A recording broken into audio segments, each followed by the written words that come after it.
Rowe, our guest today, was in Scientology for 37 years and in the Sea Organization for over 25 years. And she left in 2012. She's written several books, and she's got a new book coming out about her experiences in Scientology. We talk about that, but we also go in depth about the International Association of Scientologists. She was a registrar for the IAS, basically getting people to donate money to the IAS. And she's going to go into the details about what her job entailed and how they went about getting donations from public Scientologists into the IAS. I think you're going to find it interesting. We've never done a show on this before, and I haven't heard anybody else particularly talk about this. So anyway, Rowe is here, and we're going to talk to her about that. I think you're going to find this video interesting. Here comes Rowe.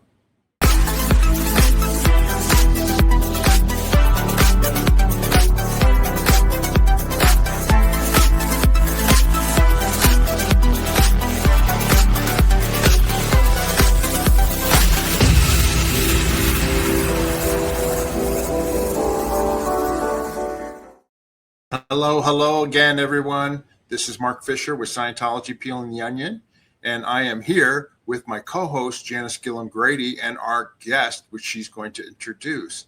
How you doing, Janis? Good, Mark. Good day, everyone, and welcome to Scientology Peeling the Onion. Today's guest is Rowe. Kay is actually staying with me, and we're having a lot of fun hanging out together, but she's working on writing her fourth book.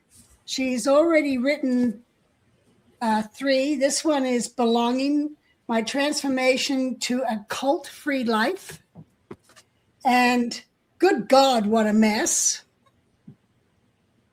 And then Over the Edge, Upon the Scientology Money Machine. Because she was a reg for the International Association of Scientologists for a long time, the IAS. So anyway, she's got a lot of experience, 37 years in Scientology, 25 years in the Sea Org. And she even knew my father back at Santa Barbara, way back in when, the 70s? Yeah. 70s, mid-70s. Yeah. So anyway, we're going to get into some nice chatting about her current book that she's working on while she's staying with me, and all about her past and the mess that she got into. Yeah, and got out of.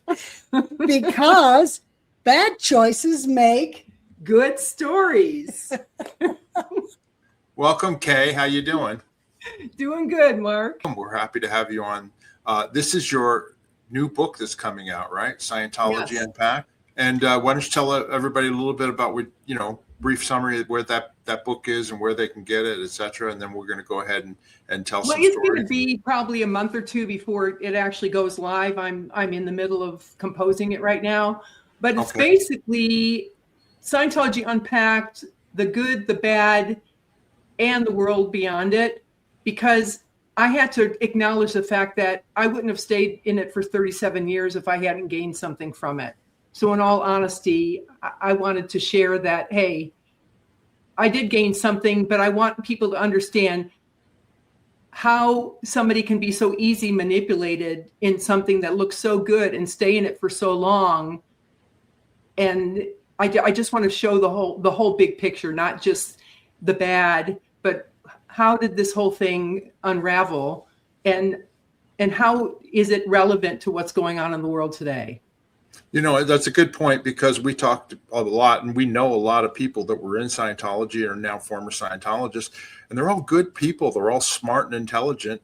Why did they get in, and why did they last so long? There had to be something there. It wasn't all just a con. You know what I mean?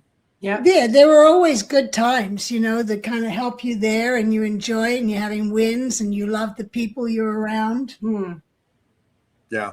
And what we found too, not Janis's experience, because she always was sort of with Hubbard and at the top, but it's a lot of people have mentioned that the closer they got up, or the higher they got up into management, the worse it was, and the more disenchanted they became. And a lot of the public Scientologists, I'm sure that we're getting at the International Association of Scientologists, they have no idea in terms of what the bad is. That's for sure.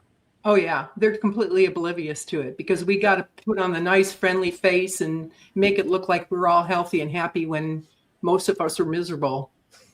Yeah, and they're not allowed to read the internet. They're not allowed to read anything anti-Scientology or anything. So they have nothing except what they're fed or what their experience is, and it's always good roads, fair weather with them. So it's hard for them to make, oh well, that was bad. Well, we should change that. That doesn't even come up. Exactly. Anyway, so why don't we go ahead and get started? How did you get involved in Scientology, and where'd you start? And we'll just roll through. Funny thing is, I was in Denver, of all places, accidentally, kind of, sort of, because I just went there for vacation and then was told that I had lost my job in Santa Barbara while I was gone. And so I just stayed there, got a job and whatever. My sister lived there and I had friends that I was making. And I was staying in touch with a friend of mine in Santa Barbara. And all of a sudden he sounded like a happy guy. So I'm like, what have you gotten yourself into? You sound different. You sound happy. And then he says, well, I'm taking some courses. And I says, what kind of courses? You're an engineer. You've got a degree. What courses could you possibly be taking? And then he says, well, it's really hard to explain to you. Tell you what, when you come back to Santa Barbara, I'll tell you all about it. I'll take you to dinner and tell you all about it. So that hooked me. He didn't even realize how it hooked me. So after I got off the phone, I walked up to my boss, the manager of this restaurant, and I said, if I leave for a few days, will I still have my job? I just have to check out something in Santa Barbara. He says, oh no, you're a great employee. It's slow right now anyway. Yeah, just by all means, go do whatever you got to do.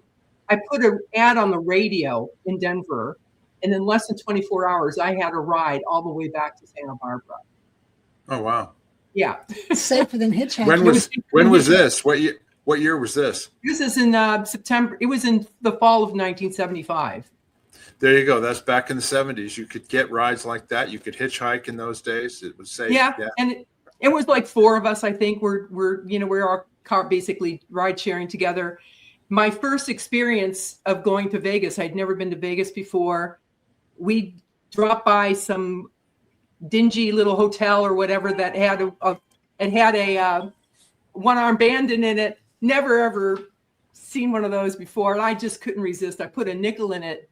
My first one-arm bandit netted me $200 worth of nickels. Oh wow! And that was a lot of money back then too. That it was like $2,000. Yeah. So it actually kind of confirmed for me that I must be on the right track because look at all these lucky things are happening to me. Yeah. Anyway, so fast forward, I get to Santa Barbara. I call my friend and he comes and meets me and he starts explaining to me without saying what it was. He explains to me about the mind and how it works and how your past can affect your decisions and blah, blah, blah, that whole 9 yards. And then I agreed to go to the mission. And I got an introductory lecture, and following that, it led to more and more and more. Is this a picture of you from back in those days? That is a few years after. Well, you were the receptionist. Is your first job? Yeah, my first job. I actually volunteered as a receptionist, and then I actually signed a contract, and I became the receptionist, bookstore officer, general administrator, central files clerk, and every other imaginable thing that you can think of. Dishwasher in charge. Yeah, right. All at the Santa Barbara mission, right? Huh? All at the Santa Barbara mission. Who was the mission holder back then? Do you know? Carl Barney. He had 4 missions at that time: Pasadena, Valley, Burbank, and Santa Barbara. But this is during the days, right, Janis, back in the 70s, where there were big mission holders that owned or had multiple missions, right? Oh yeah. Yeah. And Carl Barney, Alan Walters, Martin Samuel. Yeah.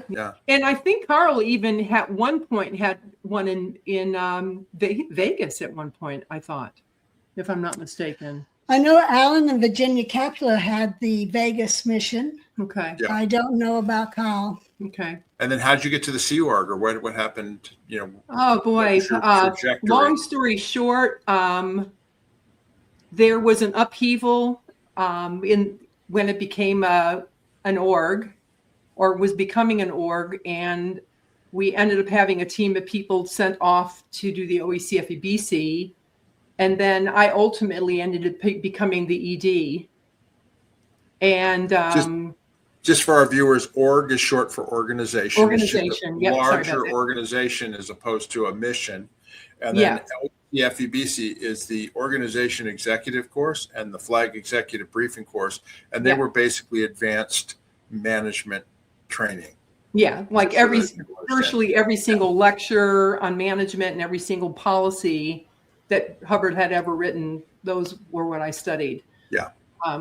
But I ultimately ended up becoming the executive director, and I was in the hot seat because they kept on going through them, like rotating through them.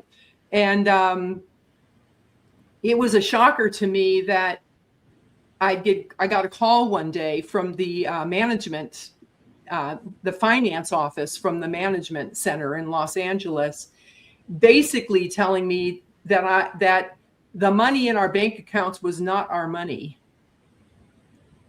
and that I needed to send it all to reserves. I needed to literally empty the bank accounts and send that to reserves. And I'm sitting there like pleading my case of, but you don't understand what's going on here right now. We haven't paid our rent. We're about to get evicted. We can't pay the trash bill. We can't pay any of the utilities. And we're going to be out on the street. Are you sure you want me to do this? And her response, I still remember her name. Her first name, I'll say Angela. Right? And so she basically said that it would raise my necessity level. When was this? And this was in Santa Barbara, but when? In the 80s, early 80s. Okay, so that's in finance police days, right, Janice? Yeah. Yeah, that was in the 80s, early 80s. Yeah. You were a mission? No, we had turned into a class 4 organization by that time. And it was finance police that did this? Well, she was in the finance office. Okay. You know, in the office in Los Angeles. That's all I just remember.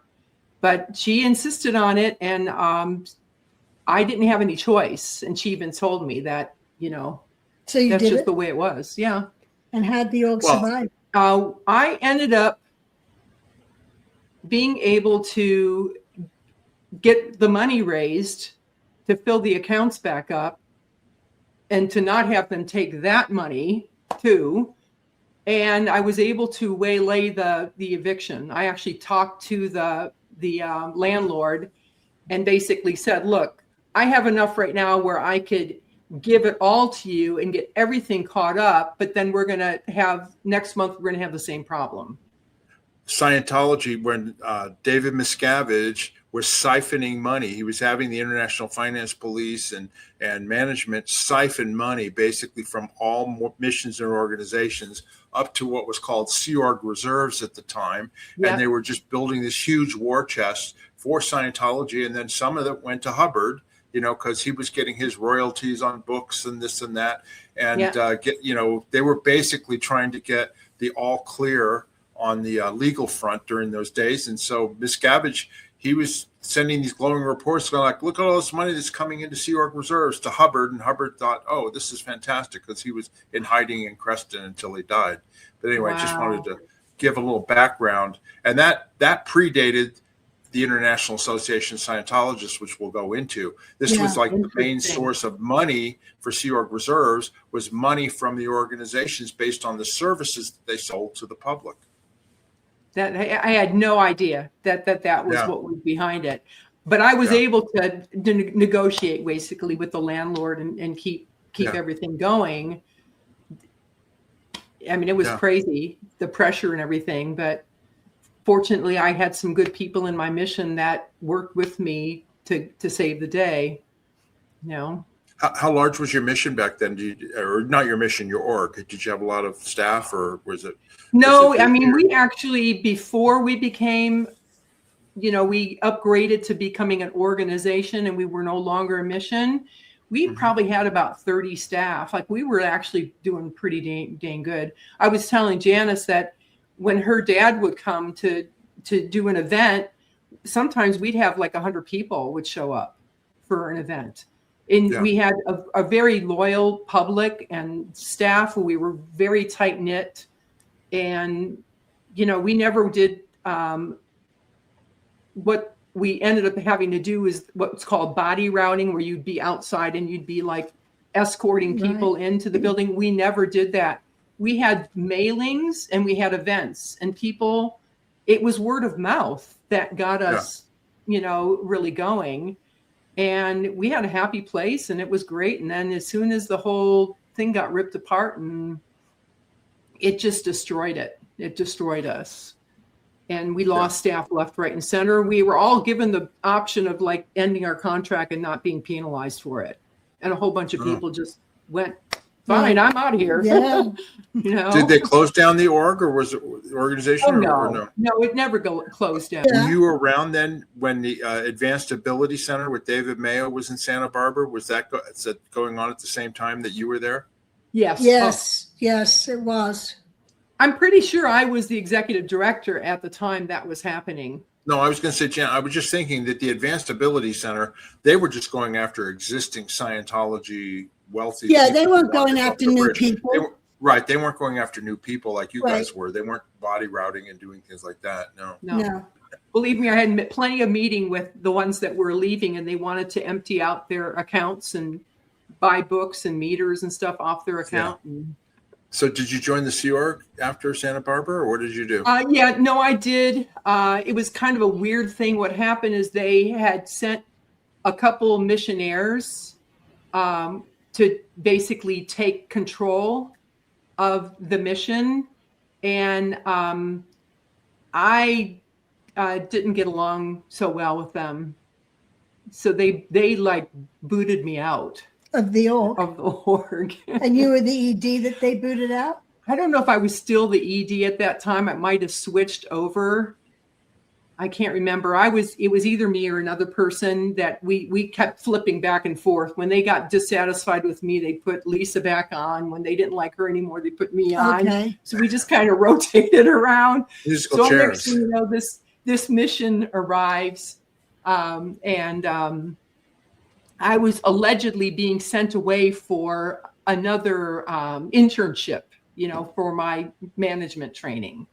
And ultimately, when I got back, I just did not get along with them at all. So they decided to get rid of me. And so they sent me to LA, and I was down there. And lo and behold, I fought and said, no, you don't get to do this to me. And I ended up getting an apology, and I ended up getting an offer to join the Sea organization. So, I mean, that's the brief version of it. So they apologized to you, and in return, they said you should sign a $1 billion contract with the Sea They Org. didn't say that. The management down in Los Angeles wanted me. They were like, well, hell, if they don't want you, we'll take you. Congratulations. Funny thing, though, this is hysterical. I was telling Janis this. So remember I told you about the phone call I got from my friend when I was in Denver? Yeah. Okay. Anyway, there was a guy named Kurt who was my manager, and in the organization in Los Angeles. He was my first senior. So we're having dinner, in the mess hall was what they called it.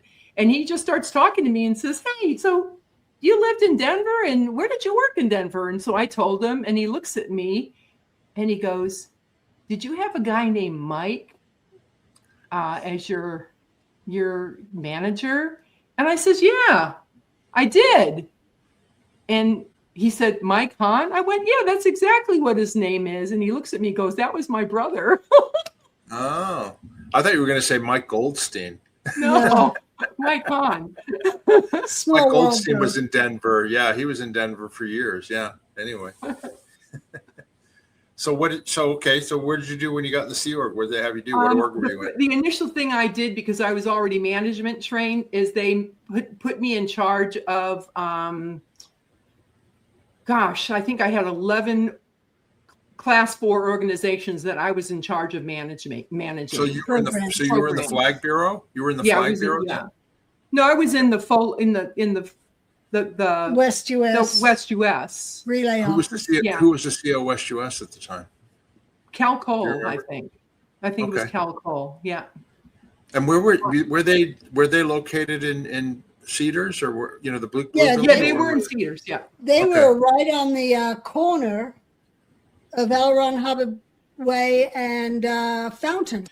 but I got shuffled around after that. I ended up being sent on so many missions. I did like probably 50 different missions in the time period that I was there, just from 1985 until I got into the IS, which was like 1990, I think it was, or so. In that span of 5 years, I had been sent on 50 different missions. I remember my very, very first mission was with Steve Backerman. And we were sent into Sterling Management. Oh, okay. And was that Greg Hughes? Greg Hughes he was in charge, but he was in the process of joining the Sea Organization. And the reason, as I recall, for our mission was because there was a what they call a shore flap, where the funds that were supposed to be going to the payroll for the employees was being donated to the IS. Oh, now just for our viewers out there, Sterling Management was a management. It was a non-Scientology external management company set up by a guy named Greg Hughes to help dentists all over the U.S. improve their businesses. They were like management consultants, and they were very successful. And then Greg Hughes eventually was arm twisted into the Sea Organization along with his wife, and he became the gross income executive international up in the exec strata, right, Janis? Yeah. Yeah, he was Watchdog Committee wise. Yeah, I remember that. I thought first he was brought up, he was the GI exec international. Huh. Maybe he was. You might be right, but he ended up, because I worked with him on Watchdog Committee. Okay. But anyway, that mission was bizarre. I mean, basically, he got a hand slap and had to fix it and whatever. Yeah. I think even while we were there, I'm almost certain that there was an IAS registrar fundraiser actually there in the building when we were there, and I think we needed to tell the person to leave. Now, let's talk about the IAS. I was going to ask, when did you get into the IAS? It's the International Association of Scientologists. Okay, so I'm going to do a fast forward here. So ultimately, I end up going through a series of different changes of position, and I end up in ANZO, in Australia, New Zealand, in Sydney, Australia. So I end up there. And a similar thing that the finance office did to me in Santa Barbara, they tried to pull the same thing on me in Australia. They were on this whole thing of, we're getting all the organizations around the whole world solvent. And this is in the late 80s, right? I got handpicked by Marriott Lindstein to be the commanding officer, right? Okay. So she sends me down. I was actually a programs chief at high level at the flag level, right? Yeah. And I was basically, somebody was on mission, so I was running East US and West US, like the whole entire continent of the United States. Right. Well, it's not a continent, but that section myself, and doing a great job. So she ends up somehow or another replacing me, sending me down to Australia. And then while I'm there, this whole big thing comes through about how we need to be solvent. And I protested because we were going to basically empty all the accounts to go solvent, take the income that we had, pay every bill, and we wouldn't have had any money for phone or utilities or tours or promotion or anything. And I went, no. And so I actually wrote what's called a query to the order all the way up lines, got my query approved, as far as I recall. And the next thing you know, a mission comes in and busts me. Just literally, one of the guys comes in my office. I'm sitting at my desk. He takes his hand and he swipes like this, swipes everything off my desk with a sweep of the hand, everything on the floor and is like screaming at me with an inch of Very dramatic. my face. Huh? Very dramatic. Yeah, very dramatic. And then I got removed. Well, that's like the Doreen Casey throwing the knife into the notice board. The Sea Org is here. Yes. Yeah. Yeah. So anyway, I was sent back to LA in disgrace and sent to the galley to work. And okay, what's his name? He was married to Edie. Oh, James Byrne. James Byrne saw me in the galley and he remembered me. He says, "What are you doing down here?" And I said, "Well, sir, with all due respect, I really shouldn't tell you my story." He goes, No, I'm going to look into this.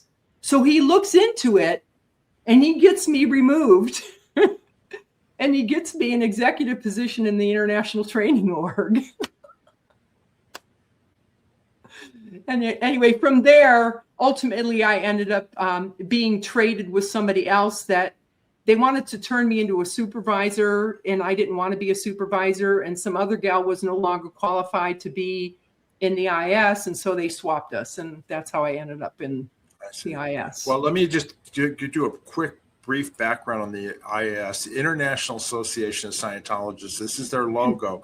This was set up in 1983, 84. I can't remember. I just know it was on my wedding day that they had the big event in St. Hill. But anyway, I was in the meetings with the attorneys a couple of months before at Author Services with David Miscavige, Shelley Miscavige, Norman Starkey, Vicky Asnaran, and with the attorneys. Attorney Chris Cobb came up with the idea, and he mentioned the fact that there used to be the Safe Environment Fund, which was a place where people could donate for the legal defense for Mary Sue Hubbard and all the Snow White defendants, and that they never had gotten a refund request or a repayment request. So his idea was, let's set up this International Association of Scientologists. This is attorney Chris Cobb, where we can park money offshore, overseas, and it would be a way of basically hiding money from the Internal Revenue Service or lawsuits or whatever, but it had to be offshore, could not be in the United States. Wow. And so it was decided to make it into a membership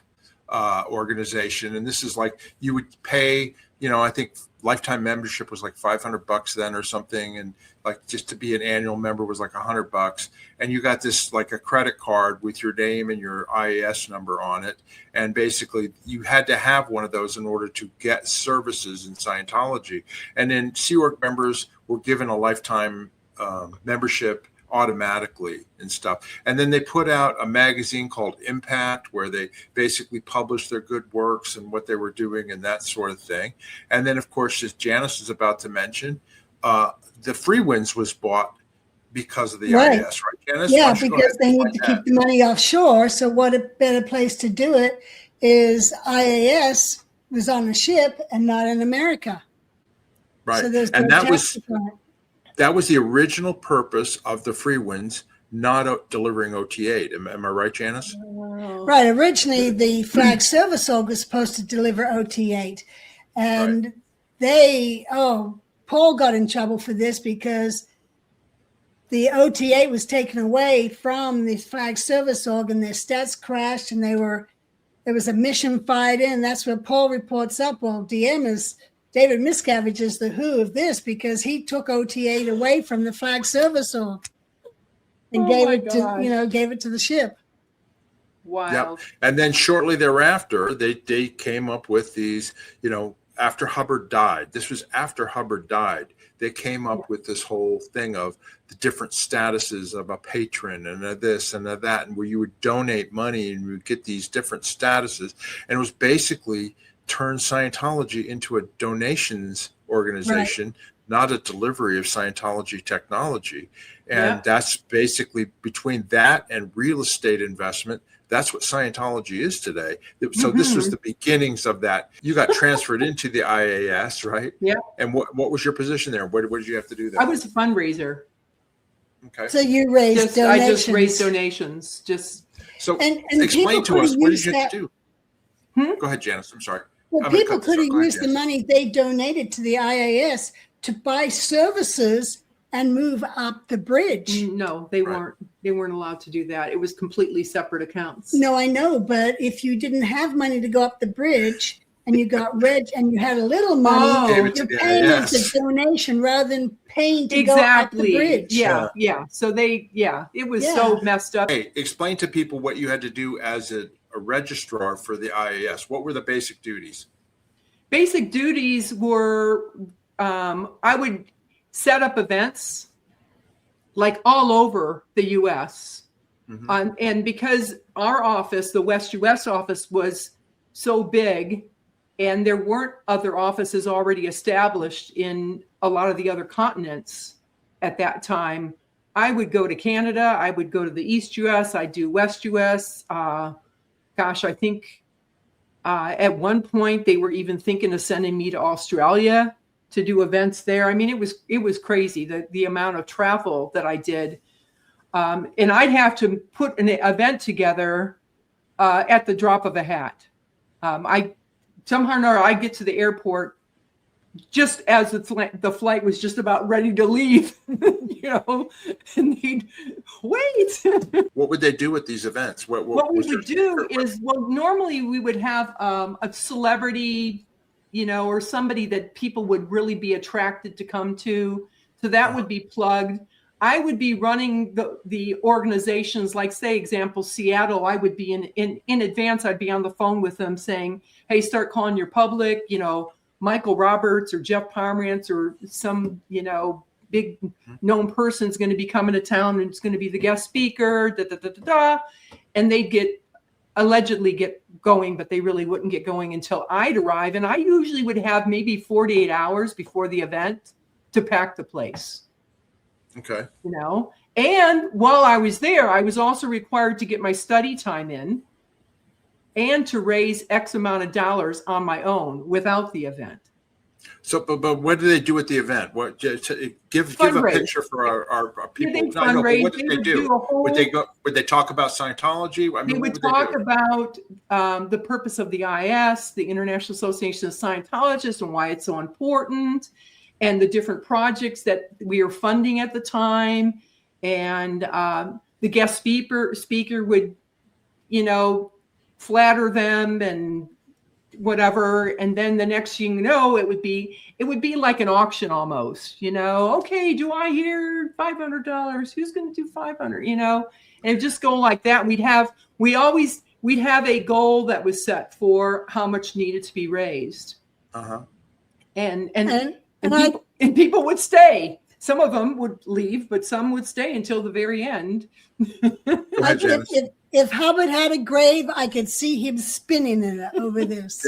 His ears are steaming right now. Now, here's the thing, too. Janis, this is a complete competition to the Flag World Tour, right? Yes. Which did the same thing. They would do events around the world to get people to sign up for services to come to Flag, to go up the bridge and get auditing and training and all that. And now here's this other tour going out there saying, give me money with nothing in exchange, right? And it's a direct competition to every org and mission trying to survive and just get people signed up and paying for services.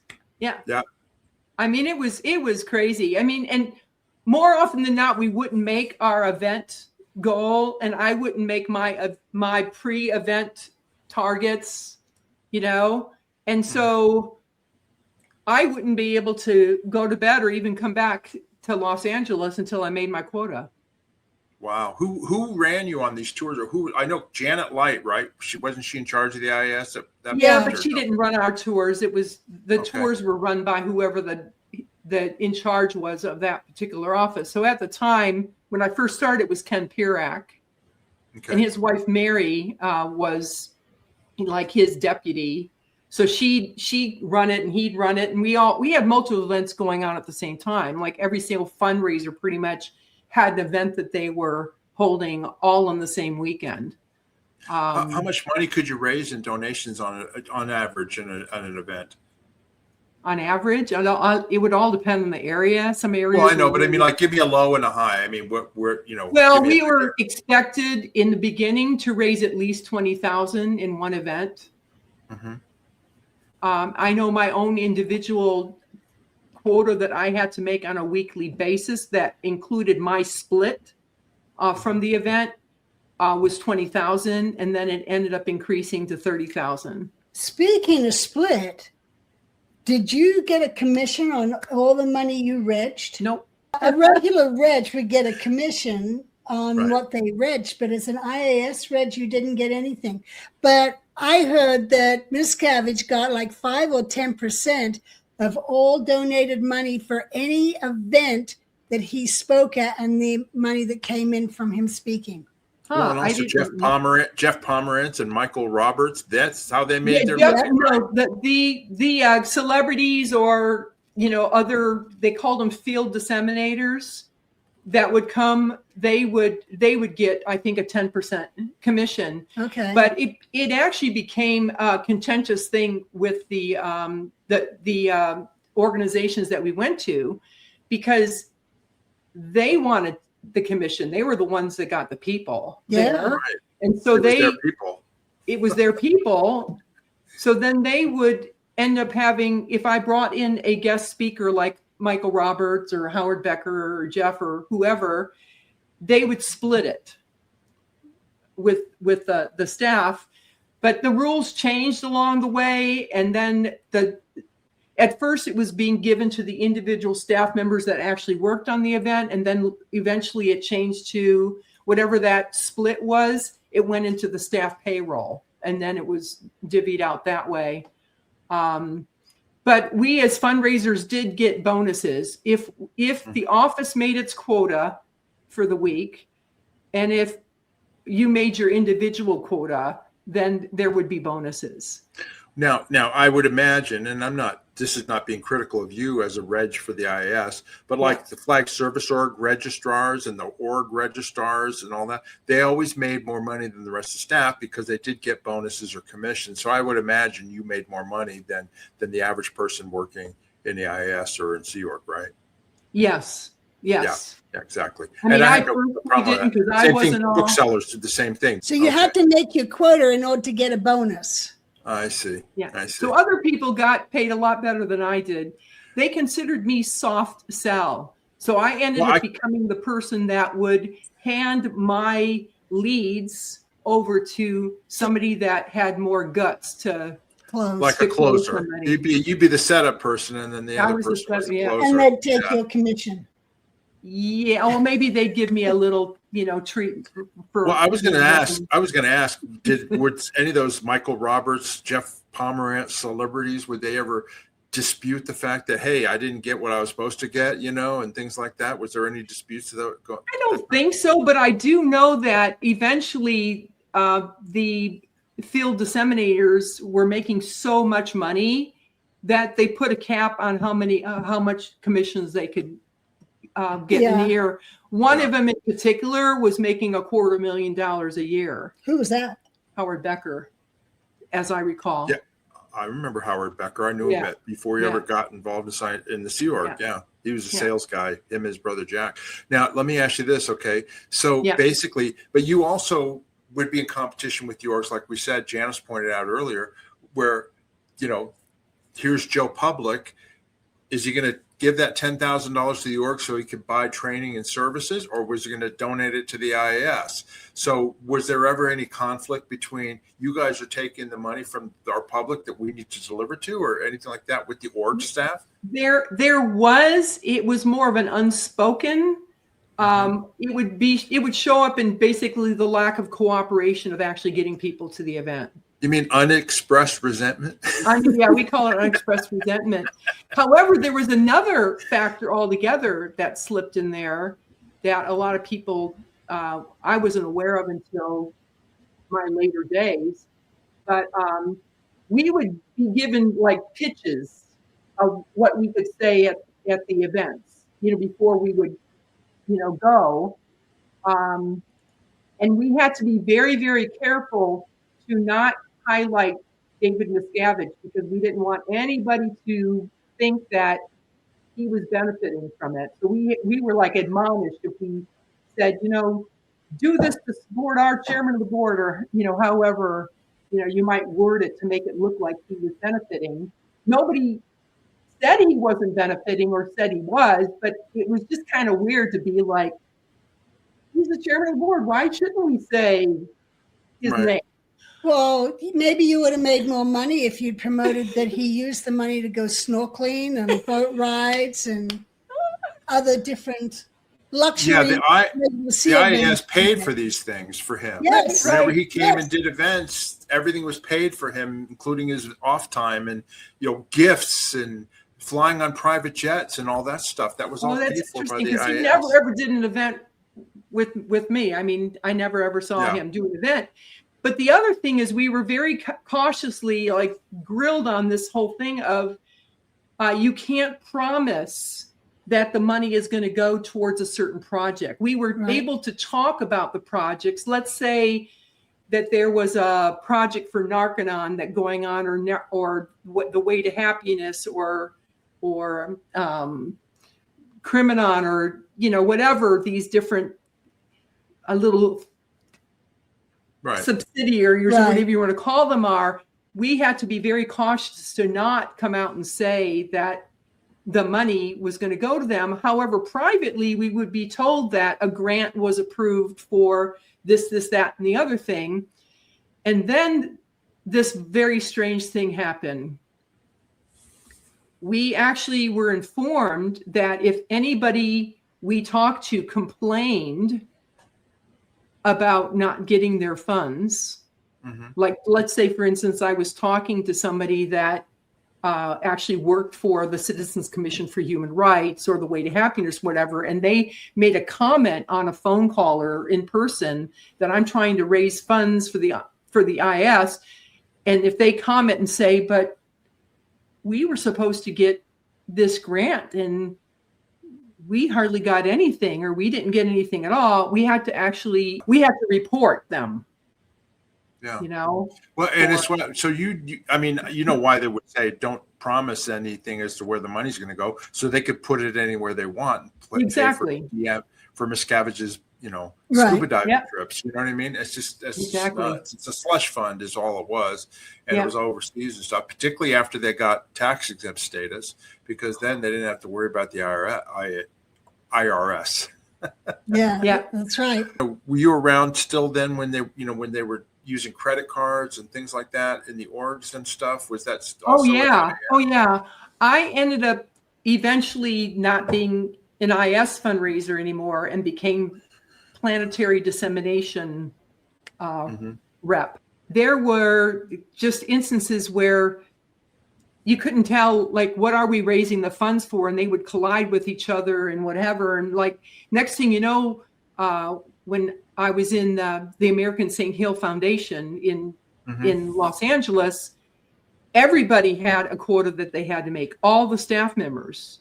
And it didn't matter if you were a fundraiser or not, you were required to make X amount of dollars. There were reports of some of the staff members running people's credit cards without their permission just to make their quotas. Yeah. And then I tripped over at one time, dared to write a report about it, and I was the one that got slapped around and in trouble over it. How dare I say that about this fellow staff member? And if you didn't meet your quotas, what would happen? Would the pressure get worse? Would you have to eat rice and beans? I mean, obviously they put the screws to you guys if you weren't making your quotas, right? What was kind of the punishments that would be involved? Well, when I was actually working in the IS office, the penalties were you couldn't go to bed until you made your quota. More often than not, I couldn't even come back to the base if I didn't make my quota. Which base were you at? Los Angeles. Okay. I'd actually be in LA and it would be 4:00 in the morning and I wouldn't be able to literally return to the base. I'm out there by myself, driving around, trying to figure out who the hell's door am I going to knock on to raise funds.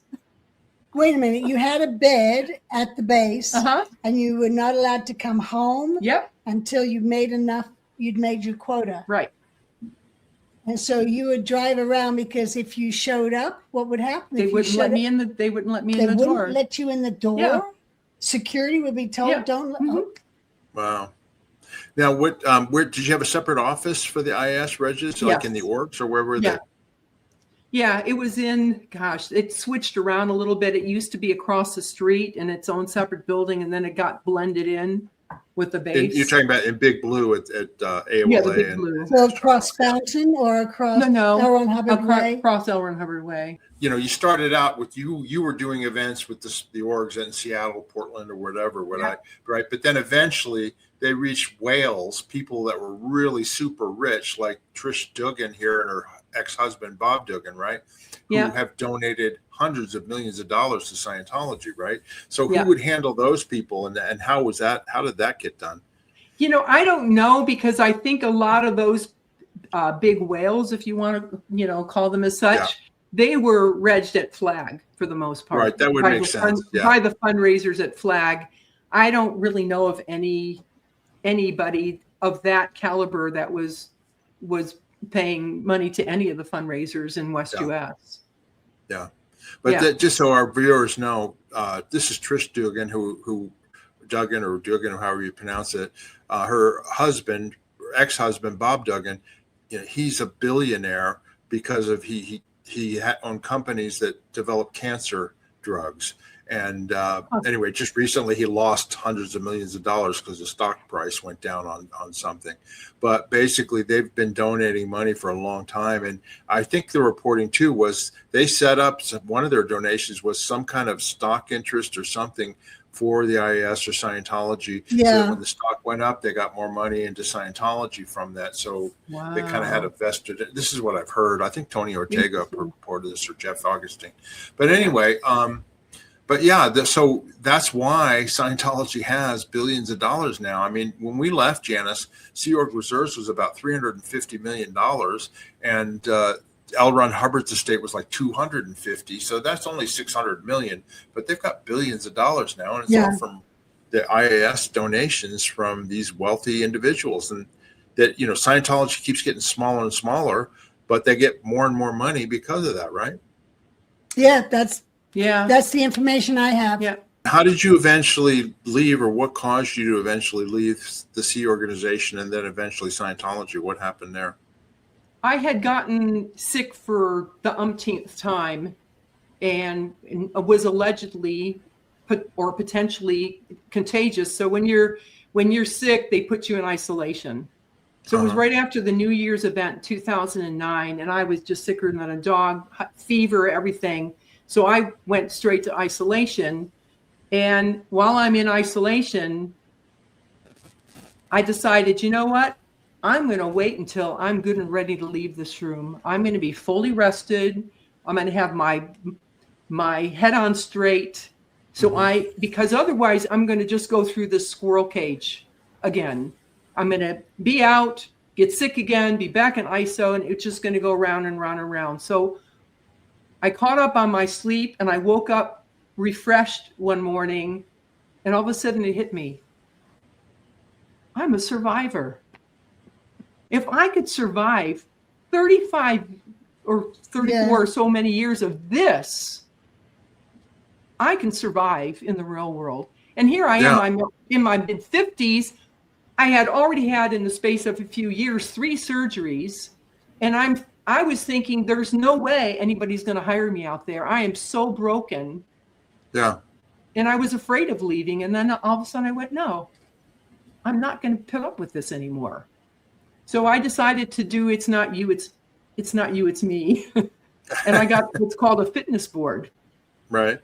And they agreed that I wasn't fit. I said, hey, I'm a ball and chain in your ankle. And I did really, truly believe that. So they felt you were a medical I was a medical liability or a medical problem. Yeah. So that they let you route out and leave? They did. It took them about 6 months. I didn't get out. I started the routing, doing the whole protocol in end of January, I think it is. I didn't get out until the end of June. I was supposed to get 12 hours or 12 and a half hours of, security checking to make sure I was leaving clean and didn't have any malice aforethought thought going on in my head, They had me in there for 50 hours. Right. I mean, not all, what year was that you left? This was 2012? Yeah.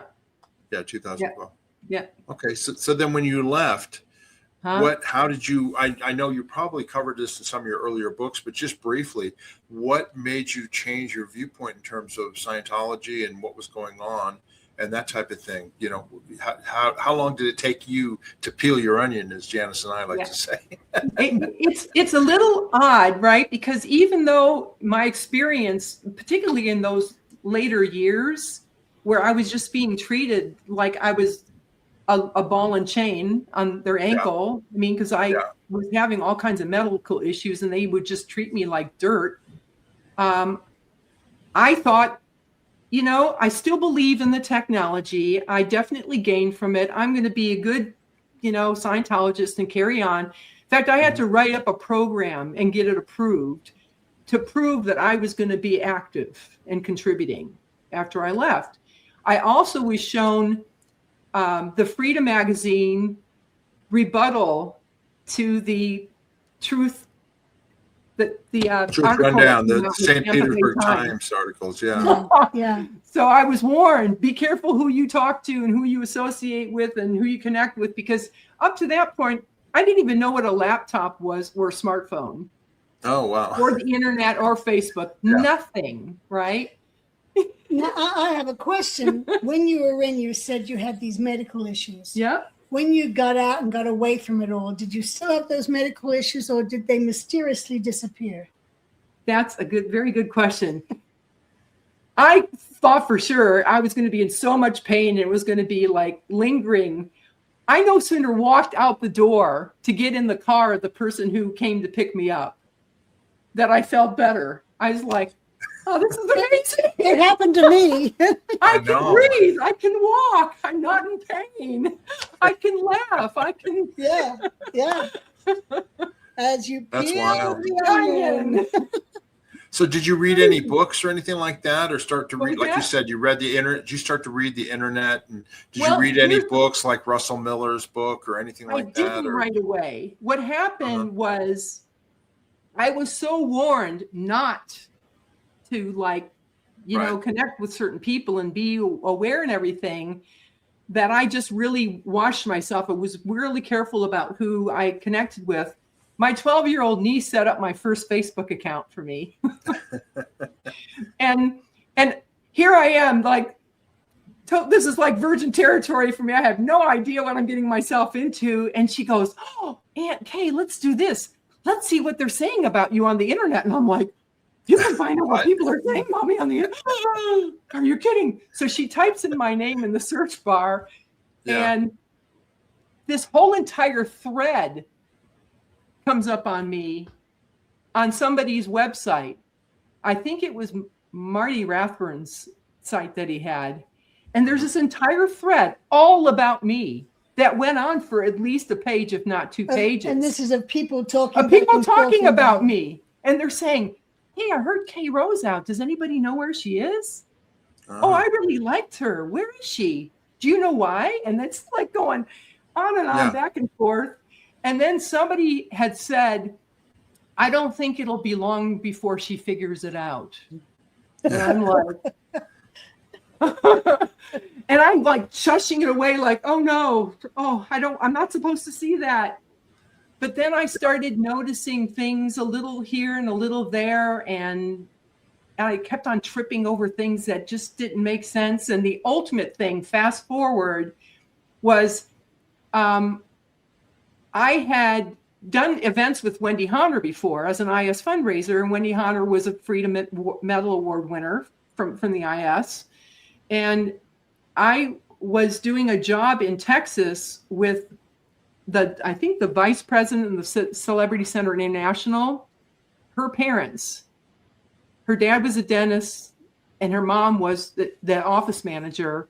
She apparently had cancer, and Wendy Honor had gotten an approved program that she could do out in the field, you know, as a field counselor to assist people recovering from cancer.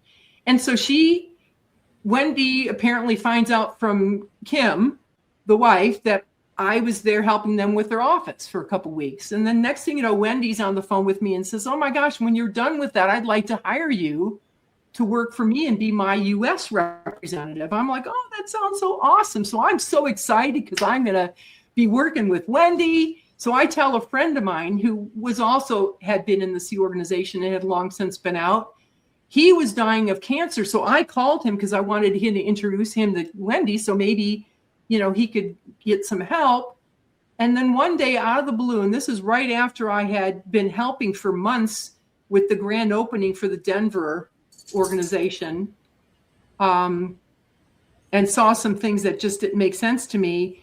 My friend John calls me on the phone. He says, Kay, I have some news for you. And I'm like, oh no, what is it? He goes, Wendy just resigned from the church. And, he goes, he says, I love you, dear. And I don't care what your decision is. I will always be your friend, but I at least wanted to do the courtesy and let you know. Me being the wild and crazy, curious person that I am, I couldn't help but reach out to Wendy to find out why. Mm-hmm. But I also wanted to recover Wendy. I wanted to get her to rescind her resignation. So she and I, she and I end up, I think we did a Zoom call or whatever it was at that time they had in place, some kind of thing where even though the person's in Tasmania, you can still talk to them free of charge. So she and I are talking, and I said, look, I want to hear you out. I want you to hear me out. We're not going to cut each other off or judge each other. Let's just be respectful, even if we're not on the same page. And we both agreed. So Wendy starts telling me her story. And then I pipe in and say, but Wendy, Debbie Cook lost her lawsuit, with Scientology. Yeah. And Wendy says, no, she didn't. And I went, really? She goes, the court case is public record, and there's a video of Debbie Cook's testimony. Yeah. So I'm like, I'm thinking no harm, no foul. Maybe Wendy doesn't know U.S. law, and she thinks she won when she really lost, and I'll watch the video. What the hell? No harm. So basically, I end up watching the Debbie Cook video, and I nearly fell out of my chair when It's a horror story. Yeah. Horror story. Yeah. But the thing is, what clicked with me on Debbie's testimony is the things that she was saying were things that I had either been threatened with or experienced. Yeah. So I went, she's not lying. Right. There's no way. Just so our viewers know who never were in Scientology, Debbie Cook had been the commanding officer of the Flag Service Org in Clearwater for years and years and years, which was the biggest org in Scientology. It did $2-3 million a week in income and delivered lots of Scientology. And so all the public knew her, and she was horribly abused by Miscavige up at the international base. Her and her husband left. And but then they decided to speak out because they basically were fed up. I'm shorthanding this a lot, right? Yeah. But she sent an email out on New Year's Eve one year to all of the Flag public that she knew, exposing Miscavige and what happened to her. Scientology sued her, and then she countersued, and they had a preliminary hearing on it. And this is where the testimony was. And Scientology folded like a cheap suit right the next day or 2 days after and settled with her and paid her money, which nobody knows how much it was or anything like that. But basically, that was the end of that. But her video testimony is still out there, and it's a horror story. Yeah. Anyway. Yeah. So that was the thing that led me to that. And then I decided that I was going to follow protocol and make sure I had all my facts straight and give the church a chance to explain itself. So I actually contacted the Office of Special Affairs, and I talked to this gal named Pam, and I told her, I says, I'm very concerned and stuff. And I told her about, the abuse. And she goes, she says, here's what she said. She goes, we don't do that anymore. In other words, she admitted that it was done. Yeah. And I said, see, you just said it right there. You don't do it anymore. I says, well, I happen to know because I was actually in Los Angeles at the base there, and I was threatened with the very thing that they did to Debbie Cook. Oh, we don't do that anymore. That's good to know you don't do that anymore. But the fact is you did, and I was keeping cool because I didn't want to upend my life right there and there, because I was working for Scientologists at the time and everything. And I knew as soon as the word got out that I, was tilting on the edge, that I would lose my job. Yeah. So they assigned me a handler, and fast forward, the handler was in San Francisco, which is where I was going to be doing this job that I had. So I met with him, and it was so bizarre. And my already being trained in all this management policies and stuff, I smelled a rat, because they had this book, they called it the Dead Agent Pack. And it had a little paragraph or a sentence from all these policies, all of which I had read, right, probably multiple times. And I went, that's out of context. I had the volumes right there. I even pulled them out, and they said, why are they leaving this other whole page out of this? They couldn't use it. So by the time I get in his office behind closed doors, I've already looked at the graphs on the wall to see how's San Francisco doing, which they were doing horribly. Right. And he takes my phone away from me, turns it off to make sure I wasn't recording anything. And then he unlocks a file cabinet, and he pulls out the declare order, Debbie Cook and her husband, right? Mm-hmm. And on Marty, and has me read them. And they were so bizarre. I'm thinking, he must think I'm stupid or something that he's having me read this, when it's so obvious they're lies. Right. So I just couldn't help myself. I said to him, could you explain to me why these are locked in a file cabinet? I says, as long as I've been in, which is a long time, going on 37 years, these orders are always posted on the public notice board. And in fact, they're even mailed, as far as I recall, all over the world. So everybody sees them. Is there some reason why they're locked in a file cabinet? So he says to me, that's to avoid libel and slander suits. I kid you not. He said it. And I had to stop myself from saying, excuse me, Jeff, did you just say what I think you said? Well, people get a hold of them and post them all over the internet. The internet is probably Scientology's worst enemy. Absolutely. I just wanted to point out one thing to our viewers who don't know about the International Association of Scientologists. David Miscavige is in charge of everything, so he can make whatever rules he wants. As soon as he got the tax exempt status from the IRS in '93 or whatever it was, nobody's going to question him if he goes, oh, you got to pay me 15% from any event I do or anything like that, because there's nobody to say no. There's no board. There's nobody, Yeah. So, basically he can do whatever he wants. And that's what's going on. And back in the day, it was supposed to be, when Hubbard was alive, an ED-int and a WDC and a, exec strata. And this was supposed to be the management of the church, not one individual, David Miscavige. So I just wanted to point that out to people, that he can do whatever he wants. Nobody's going to stop him, unfortunately. Anyway. Hey, Kay, we appreciate that. You've written several books, but this is going to be your new book that's coming out, Scientology Unpacked. I can't read the what does the line say at the bottom? Because my eyes are bad. The good, the bad, and the world beyond it. Okay. And that'll be coming out soon? Yep, probably in the next couple months.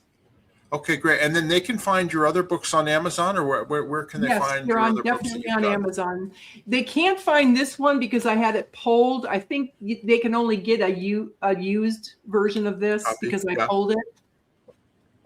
And do you just paperback, or do you also have a Kindle version or I have audio Kindle, version? Yeah, Kindle and paperback. The belonging book is basically the self-help version of my first book, Over the Edge. It's got the same content. I just I took the word Scientology out of it. That's the only difference. I see. Yeah. Okay. So you can look up Kay Rowe as an author, Rowe, Okay. Mhm. And on Amazon. So if you'd like to order her books, you can do that then. And then when the new book comes out, we'll probably have you on again to promote it and stuff. So we're looking forward to that. These are great stories. And it's very important that people understand, what was going on when you were in the, IAS and all that. So we appreciate it. I wanted to mention to everybody, if you haven't already, please subscribe to our channel. Janis likes to say, rock slam that like button and hit that notification button. It helps us get our videos out to more people and notifies you when we have a new interview out. Also, if you have any questions or comments about what we talked about here, please go down into the comment section and questions. Ask us questions, make comments. We answer them as best we can, and we look forward to hearing from you. And then finally, if you'd like to support us, you can buy us a coffee in the video description down below. There's a link, and it's just a way to donate money. I mean, it costs us a little bit of money to put these shows on every month. So any money that you send is definitely appreciated. It's not like the IAS. Janis and I are not getting rich by any way, shape, or form from this, or going on scuba diving expeditions. It just basically helps pay for the StreamYard and the editing and that type of thing. So anyway, you can buy us a coffee down there. All right. Have you guys, Janis or Kay, have you got anything else you'd like to say before we end off this video? I say thank you so much for having me on. I'm really in good company, and it felt really comfortable to have this interview. Good. Well, thank you for being on. Yeah. Absolutely. Okay, everybody. Until next time. Bye-bye. We'll see you. All right. Bye.